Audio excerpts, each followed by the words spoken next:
Então, estamos aqui com um convidado super especial, que representa inclusive um déjà vu na história, né? A gente vai lá atrás, nos anos de 1990, mas estou aqui com o Marco Sêmula. Bem-vindo, Marco Sêmula, muito obrigado pelo teu tempo. Professor FGV, Head de Cyber na área de energia na Accenture, em Houston, Estados Unidos, e é um parceiro de longa data na área de Cyber. Eu me lembro, Sêmula, do SEC Awards. Lembra? Lembro muito bem. Security Week, SEC Awards. Mas, cara, muito bom te receber aqui. Muito bom. Né? Nós estamos justamente agora na cabeceira de pista do Cyber Security, que é o evento que a gente organiza aqui na CESP. Né? A última vez que a gente se viu foi lá no RSA, Foi. né? Com o grupo que a gente levou lá. Maio. E o que eu queria conversar contigo hoje é você poder compartilhar com o público que nos ouve, né, a importância que tem esse evento RSA Conference dentro do contexto de quem está olhando para a cyber, tanto do ponto de vista do usuário corporativo quanto do profissional que está ali fazendo a proteção, né? Legal. Muito bom. Bom, estou bem feliz de estar aqui com você, poder falar de novo de segurança e reviver algumas histórias, né? Mas, tocando no assunto do RSA e a importância dele, eu preciso antes resgatar um pouco das transformações que ocorreram na área de segurança na sociedade para entender melhor a importância do RSA hoje, né? Para nós que começamos em segurança na década de 90, onde o acesso à informação era bem menor, afinal de contas, não existia internet comercial no Brasil até 93, né? Nós necessitávamos do contato para trocar experiências, aprender com os outros, e é por isso que se formavam pequenos grupos, né? Que por afinidade até geográfica, a facilidade de encontrar pessoalmente, permitia essa troca. Se a gente acelerar o tempo e pular 3 décadas, o acesso à informação não é mais o problema, né? Não, A gente sem dúvida que não. a gente tem agora uma abundância de É o contrário, de né? A gente informação. tem muito ruído, né? Dentro da comunicação. Exatamente. Quer dizer, tem muita coisa, nós temos limitações naturais de tempo para localizar, selecionar e absorver aquele conteúdo. Então a dificuldade é filtrar bem esse conteúdo que é abundante e, mais importante, encontrar oportunidades para conectar as pessoas de maneira mais produtiva. Entendi. Então, eu acho que aí é que entra a RSA. Porque a RSA é um mega evento. Eu acho que reuniu esse ano 44 mil pessoas. Sim, né, em São foi. Francisco. Você não consegue assistir todas as sessões, porque elas são paralelas. Você não consegue encontrar todo mundo que você gostaria lá. Só que você tem a chance de ter todos que interessam a você profissionalmente e dentro das diferentes domínios da segurança, você tem a chance de encontrar essas pessoas lá, porque todas estão na RSA. Todo profissional de segurança, independente do domínio em que ele atua, ele planeja estar na RSA justamente por isso, porque isso facilita as conexões num curto espaço de tempo, removendo as barreiras geográficas, porque eles estão todos no mesmo lugar físico. Sim. Então agora o segredo, e é assim que é o meu desafio quando eu vou RSA, é montar a minha própria agenda. Quer dizer, quem eu vou encontrar, em que momento, quais os temas que eu vou assistir, que outros eu não vou assistir, mas vou capturar de outra forma. Então a RSA ela cumpre um papel de reunir a comunidade de segurança no mundo inteiro. Muito legal.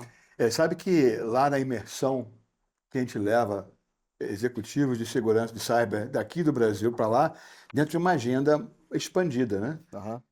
Que não é só o RSA, a gente leva na NVIDIA, leva na Amazon, leva em Berkeley, mas dentro do RSA, como dentro da programação, antes de sair do Brasil, eu faço uma mentoria individual, 30 minutos com cada componente. Para entender o que eles estão procurando. Eu mapeio os objetivos que eles estão procurando. Legal. E aí eu faço depois, antes, chegando lá, eu vou fazer uma curadoria de onde é que estão os principais lançamentos e inovações dentro do cyber. E tem lá uma área chamada Early Stage Expo, né? Que é onde estão congregam as melhores startups que já foram curadas pela própria RSA. Aí dentro disso, como eu tenho essa informação individual que eu coleto antes, eu monto um tour curado de onde estão os lançamentos mais inovadores. Então o pessoal que vai com a gente, além de ele ter tudo isso que você acabou de falar, ele já tem uma trilha personalizada, alinhada com o que ele quer ver. Uhum. E isso agora traduz para o cybersecurity, né? Que agora, semana que vem, inclusive alguns deles estão presentes para dar o testemunho, mas todos eles, aí eu tenho um combinado, olha, eu vou te mentorar, vou te ajudar, vou fazer esse processo lá de curar a tua jornada, Uhum. mas você vai me dizer depois o que mais importa para quem está aqui no Brasil que não conseguiu ir. Legal. Então a grade do Cyber é toda curada pelos caras que foram para o É? RSA.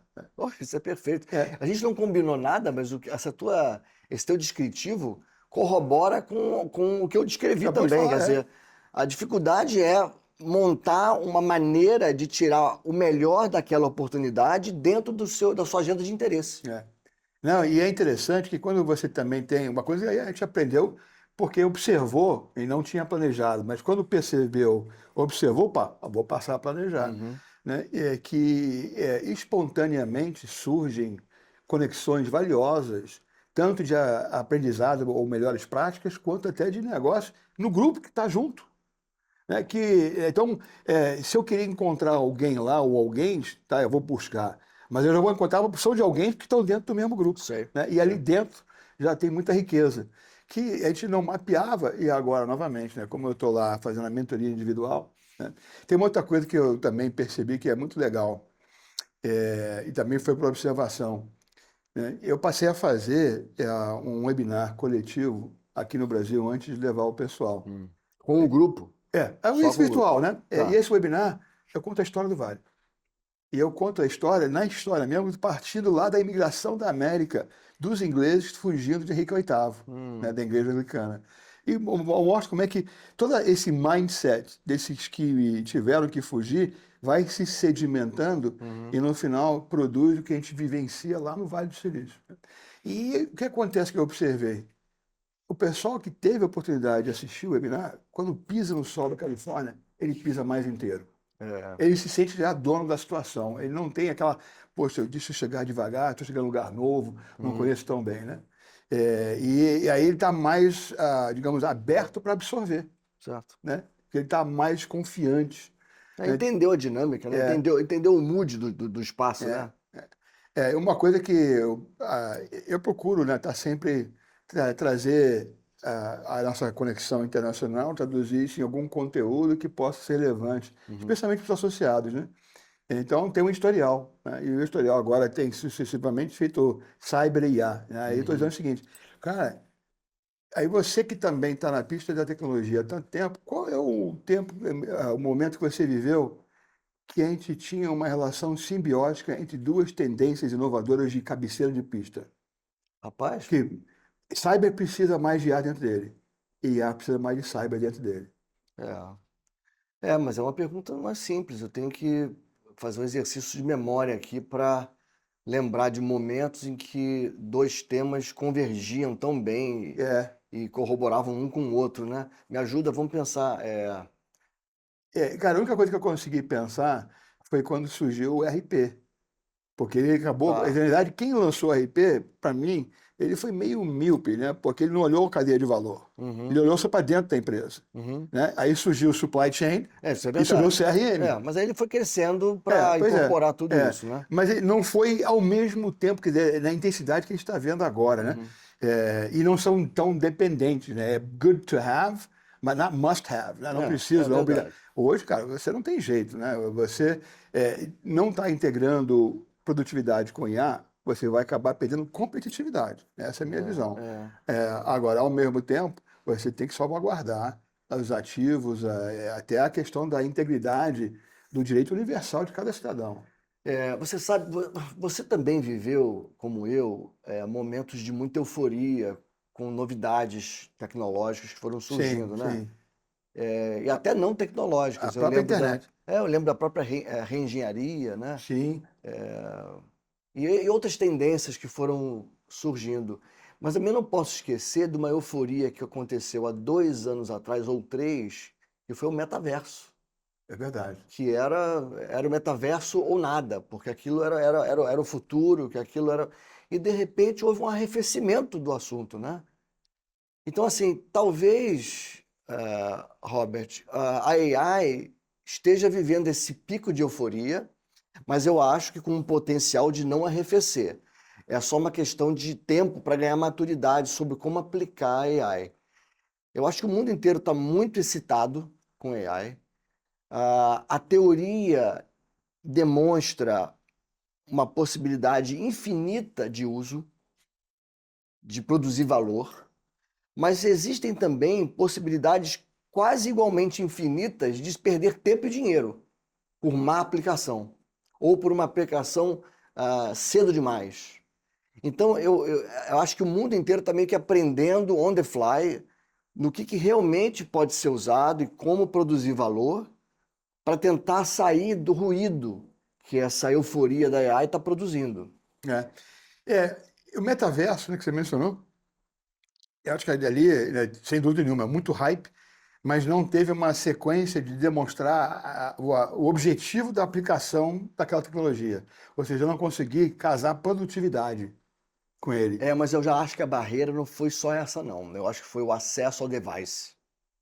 Porque o metaverso não existe sem um device que traz as funcionalidades. Você tem um patamar computacional. E produz a experiência que você oferece com o conceito de metaverso. Mas olha, e mesmo assim, né, você não, o que você estava se propondo, pelo menos que apareceu, se propondo a fazer no metaverso, você ainda consegue fazer no mundo real. Consegue, mas aqui, na verdade, bom, vamos conversar um pouco sobre o metaverso. Eu caí de cabeça no metaverso para entender, né? A ponto de comprar terreno em ambiente 3D no metaverso, montar uma galeria das minhas fotografias no metaverso e comprar o óculos, etc. Mas fazendo um paralelo, é como se nós quiséssemos agora produzir a maior festa do Rio de Janeiro, né? Então você traz a melhor iluminação, o melhor DJ, encontra o melhor lugar com a melhor vista. Só que os convidados não vão. Então você pode ter conceitualmente a melhor festa, mas se os convidados não vão à sua festa, não existe festa. Sim. Ou se os que foram não forem suficientes para produzir o hype de, olha, aquela festa, ela tá bombando. Então, eu sinto que o mesmo aconteceu com o metaverso. Muitos convidados gostaram da ideia de ir para a festa, foram, mas muitos outros não foram, por não acreditarem no valor daquela experiência ou por não poderem, por limitações de acesso ao device. Sim. E aí ficou uma festa meio vazia. E aí o que aconteceu? A festa aconteceu, ela acabou, e todos que saíram da festa disseram, olha, acho que eu não vou voltar no que vem não, porque não foi legal. Entendeu? É isso, cara. Mas eu acho que com a IA tem uma questão, quer dizer, eu acho que eu tenho certeza que eu sim, porque eu estou aplicando a IA em várias tarefas e atividades que a gente executa e estou ganhando produtividade de tempo. Certo. Né? Então está me ajudando a ganhar horas de volta que eu aplico em outra coisa. Então eu automaticamente eu consigo associar com uma produtividade. Certo. Né? Eu acho que o metaverso também, aí pela dificuldade de device, e eu acho que foi muito bom essa analogia da festa, né? Mas agora olhando para a IA, né, eu digo, porra, ela vai ter realmente a possibilidade de um impacto que, se a gente for olhar na história, né, é um impacto que uma internet teve, mas a gente só veio descobrir que esse impacto era real agora porque a gente não vive sem ela. Né? Vai mais atrás na história, a pessoa joga lá na máquina a vapor, que também produziu, né? De repente, o que eu só conseguia fazer manual, agora tem uma máquina a vapor que faz em série. Perfeito. Né? E aí volta no cyber, né? Porque aí tem a característica, o IA não pode ir para campo sem o cyber. Então, vamos falar um pouquinho disso? O que acontece? Vamos lá, olha só a receita perfeita para a evolução e também o caos. Sim. Você tem abundância de informação, você tem o poder de influência das redes, que fez com que todo mundo enxergasse a IA, vamos falar em português, a IA, e o potencial dela. Então, de repente, todo mundo está eufórico querendo usar e aplicar. Essa euforia, naturalmente, faz com que os provedores e até os implementadores deixem de lado outros aspectos secundários, chamados secundários, como a própria segurança. Porque a segurança não vai fazer a AI funcionar ou não. vai sim proteger o funcionamento daquela IA naquele ambiente, daqueles dados, etc. Então, é como na época do Wi-Fi, né? Quando Sim. os fabricantes começaram a fabricar o Wi-Fi, aquilo foi uma euforia. Imagina, eu não preciso de cabo, eu me conecto. Segurança não estava no assunto da pauta, não era uma preocupação. As empresas instalavam os roteadores sem senha. Era simplesmente pelo ímpeto de se conectar sem fio. E aí, automaticamente, há uma evolução da maturidade, Ocorrências. os problemas de segurança aparecem, e aí a segurança volta à cena como, olha, indispensável. Eu não posso ter um Wi-Fi sem proteger o acesso. É a mesma coisa que acontece com a AI. A gente tem falado muito de responsible AI, né, Uhum. nos Estados Unidos. E o responsible AI transcende o aspecto de segurança, porque é responsible em termos de usar mecanismos de AI para tirar o melhor da inteligência, sem expor os dados que estão sendo usados, que podem ser dados proprietários, segredos de negócio, etc.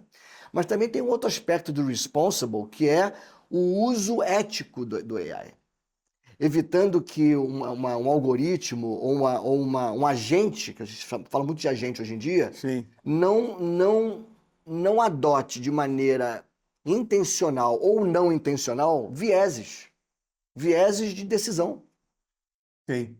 E aí você tem, né, nessa questão do empacotamento, né,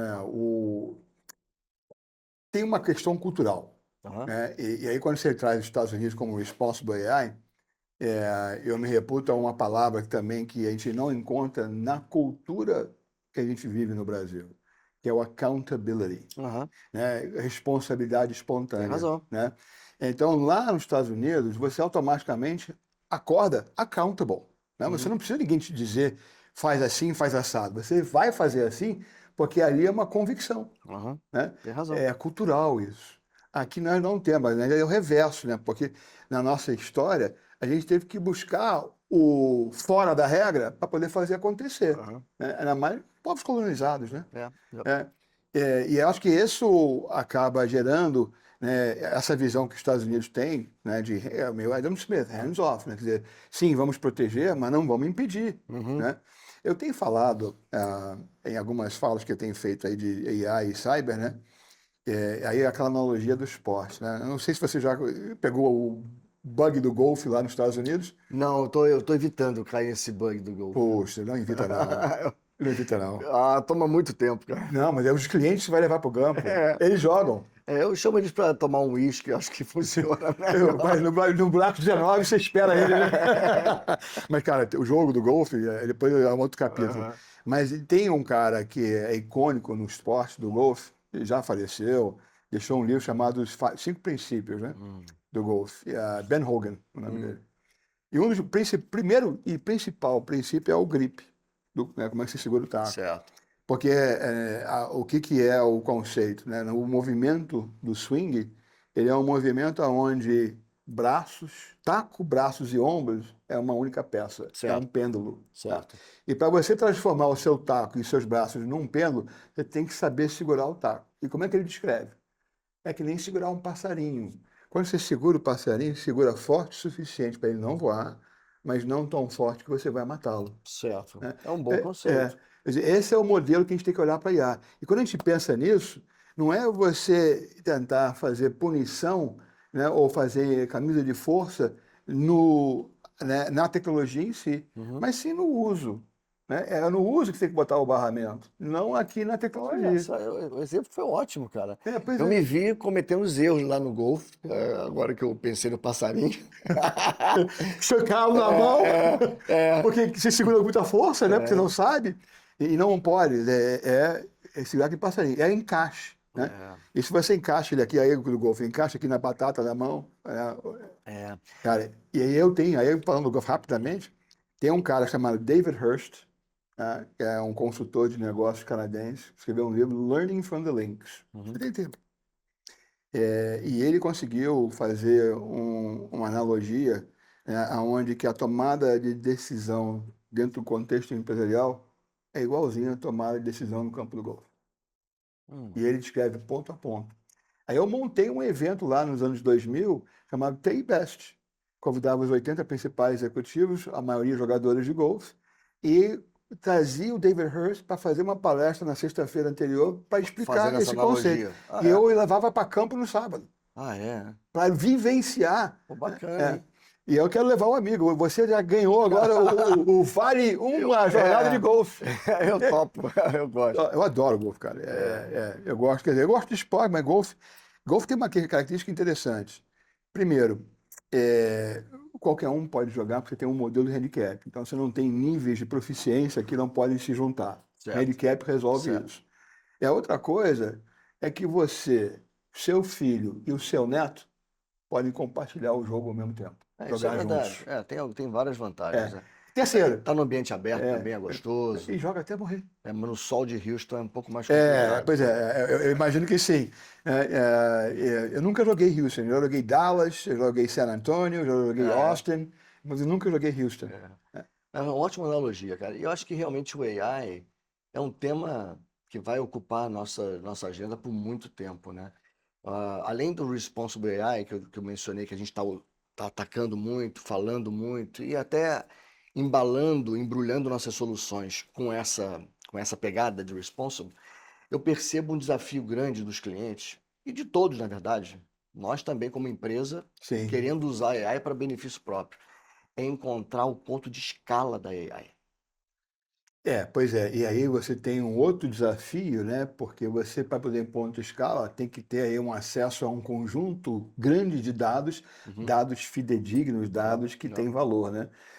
E aquela coisa que nós aprendemos lá atrás, né? Quer dizer, se você tem M entrando, tem M saindo. Shirin Shiraut, É, pois é. Mas olha, eu vejo, quer dizer, eu falei isso agora numa reunião, tem um cara que vale a pena seguir depois, o Ronaldo Mota. Ele é o cara da cátedra de IA da UFRJ, né? Ele me convidou para participar de uma reunião onde ele está trazendo uma opção de pessoas, né, com relação a isso. E ali você vê que a preocupação geral das pessoas, né, é de que a IA possa ser mais tão mais produtiva, tão mais acima da capacidade humana, que pode né, gerar aí uma inversão de controle. Uhum. Né? E aí se fala da metacognição, Certo, né? E você pega até um depoimento do Eric Schmidt, né? Ex-Google, ex-Novell, né? Que ele está falando, a superinteligência, AGI, né? Na verdade não, SGI, né? Porque o AGI é a inteligência né? Onde a máquina ela consegue inferir, ela Uhum. consegue ter insights, né? Ela tem capacidade cognitiva, né? Certo. A superinteligência, ele no vídeo coloca que, olha, imagina você, todos os cérebros somados do planeta, e a superinteligência é mais inteligente ainda.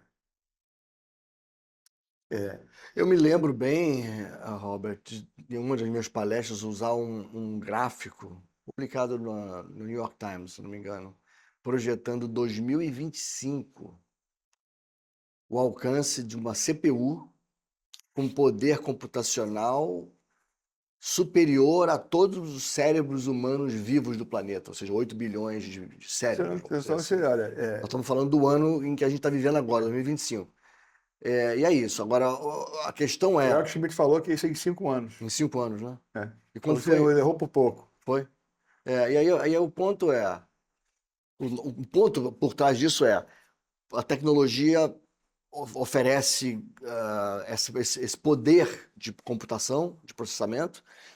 A questão é como é que a gente controla o uso disso para não perder o controle dessa superinteligência, desse superprocessamento, para que esses algoritmos e esses agentes inteligentes não comandem nossas empresas, nossos processos e cometa falhas, cometa erros, né? É. Em escala, porque Não, pô, aí você vê, né, quer dizer, agora na infância da IA, né, e aí tem as questões de alucinações, né? perfeito, E as perfeito. alucinações são decorrentes do quê? Estou usando uma base de dados que está furada, né? Uhum. Então, ele alucina porque ele não tem uma coisa onde eu tenho um data lake com dados que estão realmente validados, protegidos e tem Pode a ser carga. isso, mas pode ser um outro também, outra hipótese, É, que é os dados são bons, mas concedeu-se um poder para aquela AI de produzir conhecimento próprio, chegando a conclusões é, que podem não ser verdadeiras, de fato. São até imaginativas, interessantes, mas não são reais, é, não são verdadeiras. Eu não sei, eu não sou um grande especialista é. dos machine learnings, dos algoritmos, etc., mas acompanho a evolução disso e, mais importante, eu sou muito prático, então eu gosto de ver a aplicação desse negócio. Como é que Sim. você tem usado a AI? Eu vou te falar como é que eu tenho usado. Tá, Mas fala. começa. Ah, Não, tá. não, eu tenho usado o IA para poder fazer aquilo que eu levo mais tempo, que é produção de conteúdo, Uhum, processo de comunicação, estruturação de uma palestra, né? Eu uso a AI para ganhar tempo, né? tá. Mas eu acabo fazendo todo um ciclo, acho que cada um faz a sua própria receita, né? Uhum, Então eu não uso uma só, né? Eu pego uma e faço a outra checar essa, certo. aí eu pego o cheque da segunda e peço para a terceira para fazer o cheque ali. Eu uso três IAs também. Pois é. No E ainda cinema. depois dou meu tapa pessoal, né, na Aham. história, né? Então, é engraçado que eu tenho esse podcast aqui, eu falei, olha, esse podcast faz parte de a gente ir na contramão. Como Uhum. assim? Conteúdo raiz. Esse conteúdo aqui não está na IA, não está na rede. É. Eu vou usar, então, esse conteúdo raiz, natural, para atrair visibilidade e aí, inclusive, levar isso depois para dentro das ações que a gente faz dentro do Sei, portfólio da CESP, né? sei. Mas eu uso dessa forma, né? Eu tô. Bom, como é que eu uso? Eu uso como todo mundo usa, que é quase como um buscador. Sim, Então, eu notei a eficiência da AI em pegar dados públicos, cruzá-los e me entregar uma espécie de pacote de dados cru, mas filtrados, né? Em que eu possa trabalhar de maneira mais eficiente, ao invés de eu mesmo perder tempo fazendo buscas em diferentes canais, sim, concatenando, fazendo comparações, aí faz isso. sim. E quando você pergunta para ela sobre qual é o potencial clima do Rio de Janeiro, dia 1º de janeiro do ano que vem, ela não sabe, ela não tem a bola de cristal, mas ela pega historicamente o clima naquela cidade, naquela data, e infere qual é a mais provável que aconteça, né? Então, isso poupa meu tempo porque eu começo a trabalhar numa base de dados mais rica, porque a cobertura da AI é bem grande em termos de busca, e ela é boa em filtrar. Mas eu não gosto quando ela produz algo, o produto final para mim. Normalmente toma muito tempo para eu corrigir ou ajustar o caminho. Então eu não peço para ela fazer slides para mim, eu não peço. Agora, eu uso sim ideias. Ideias dos slides que ela produz para, de repente, produzir um outro conceito. Eu não tinha imaginado tal coisa. Vou construir então usando essa ideia. Então isso me poupa tempo. Mas eu notei uma outra coisa, é o que todo mundo fala hoje em dia, é, que é a inteligência do prompt, né? Você tem que ter inteligência em produzir o estímulo para a AI gerar o melhor resultado para você. Ano passado, no AI Summit Rio, que eu Ah, mencionei, eu na minha fala falei, olha, nós temos um grande desafio, ainda mais nessas novas gerações, que o vocabulário está sumindo. E uhum, sem vocabulário não tem IA. Né? uhum. Ainda mais se você tem machine learning, eles vão aprender de qual vocabulário, né? Aí você pega nossos filhos, né? Você pega lá Tudo o WhatsApp, monossilábicos. não, eu chamo de geração consoante. É verdade. Beleza, BLZ. É. Talvez, TVZ. É. Qualquer, QQ. Você vê se. S, É, sim. N, não. é verdade. É. E sem dúvida, né? Se você não souber elaborar como vai perguntar, né? Você não vai conseguir extrair. Tem Então, por razão. exemplo, esse programa CESP Acelera que eu te mostrei, né? Eu tenho ele estruturado, né? Ele foi implementado. Aí eu peguei essa estrutura e ofereci para a IA para ela me dizer o que ela achava que eram melhores roteiros para pós-acelera. Uhum, Né? Que eu vou lançar agora o pós para aqueles que já foram acelerados. uhum. Né? Aí sim, ela me trouxe uma coisa muito bem Isso é bom, estruturada, isso é bom. mas o input, né, ela tinha uma estrutura já para se balizar. Né? É. Então o que você falou é isso, né? Não, isso é bom. E me lembrou agora o que você falando, uma prática que a gente tem na consultoria, que é muito presente, é o seguinte: quanto melhor a pergunta, melhor a resposta. Sim. E aí isso se aplica na AI perfeitamente, É. né? Se você tiver paciência para elaborar bem, eu uso às vezes isso, tá? Eu às vezes tenho uma reunião com um cliente novo, eu não o conheço, eu presto para a AI estudar o perfil dele no LinkedIn, e ele estuda não é lendo só sobre o job, ele estuda como a pessoa autodescreve no LinkedIn, isso aí tem muita Rótulo. informação ali, depois o histórico de formação, profissional, os cargos, etc. E aí eu pergunto, que temas você acredita que vão interessar pessoalmente e profissionalmente essa pessoa? Né? Isso no intuito de criar um conceito de rapport, né? Sim, de establish melhor rapport. engajamento. Sim. E aí ela é muito boa. É. Tem uma outra maneira que eu uso AI, eu vou te mostrar agora, só que agora eu vou mostrar fisicamente. Eu uso assim, ó. Um device AI, ele está acompanhando a nossa conversa. Depois de terminada, ele começa a produzir 5 documentos. Ele produz o transcript da nossa conversa, então ele sabe, ele captura tudo que foi falado. Ele monta um resumo, então ele certamente vai agrupar a nossa conversa por tópicos. Se nós chegarmos a tocar em algum ponto sem chegarmos a nenhuma conclusão, ele vai mostrar que tem assuntos não conclusivos, etc. Ele monta um mind map, então ele organiza a nossa conversa de maneira estruturada e visual, né? E qual é a terceira? Ah, não, e a terceira e última, a quarta, né? E última, eu tenho os acessos às nossas falas gravadas, em que ele pode buscar temas ou palavras que a gente queira. Então, assim, a AI aplicada num hardware, né? Hardware com software. Então você quer dizer que aqui no teu device você fez aqui já a varredura completa que nós fizemos com o IA. É, Ótimo. Então você está exatamente. convocado para fazer o editorial da próxima, do próximo Tá newsletter. pronto. Pronto. Marcos Sema vai ser o cara que vai Eu fazer o não, editorial. a minha IA. Não, pois é, mas comandado por você. Você vai dar o seu tempero depois que ela Ah, produzir. sim, Né? claro. Muito bom. Isso é bacana. Então, nós estamos chegando aqui ao final, Selma. A gente pode ficar aqui dias, né? É, Eu sei que você está voltando para os Estados Unidos, né? Pena, porque a gente é, queria ver se você podia estar com a gente aí na semana que vem. tá O perto. Cyber Security Summit Rio esse ano, a gente está fazendo dentro do Blockchain Rio. Né? Então, um evento maior, de porte, lá no Centro de Convenções, que acabou de mudar o nome, né? Expo Rio É agora. onde? Ali na Pau de Fontaine?